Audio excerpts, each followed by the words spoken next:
Maraming mga netizen ang natuwa sa post ni Vice Ganda na piliin mo ang Pilipinas na kung saan nga ay milyong-milyon ang nanood nito.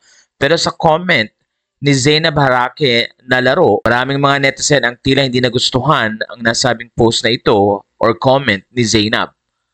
Ayon sa mga netizen, tila hindi naiintindihan ni Zainab ang mensahe ng video na ipinakita ni Vice Ganda. Ayon sa mga netizen, Zainab Harake natagpuang out of touch sa realidad. Ayon pa sa isang netizen, not at Zainab commenting on Vice Ganda's entry laro when in fact it is something we need to be serious about. I don't hate Zainab but can influencers be an influencer kasi sayang platform nyo.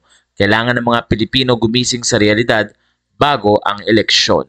Sa puntong ito ay nagbigay naman si Zainab ng isang letter of apology na kung saan ay sinasabi niyang wala siyang masamang intensyon sa nasabing comment at narito nga ang kanyang naging buong pahayag. Sa mga na-offend ko sa comment ko kay Meme Vice, I am really sorry na amazed lang talaga ako ng sobra sa pagiging witty niya sa paggawa ng content dahil napasok niya ang social issues in which we all should be aware of. I really do love her and I will always support her no matter what.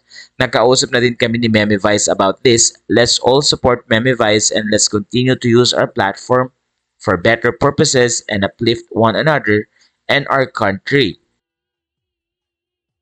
Matatanda ang nasabing post si Vice Ganda ay umabot na sa mahigit 7 milyon na views sa TikTok at samantala meron namang 4.5 million views sa Instagram sa loob lamang ng 24 hours. Kaya naman ayon sa mga netizen, maganda ang ganitong mga platform na naipapakita ng mga celebrities ang kanilang concern na may kinalaman sa pagpapaganda at pagsasaayos ng ating bansa.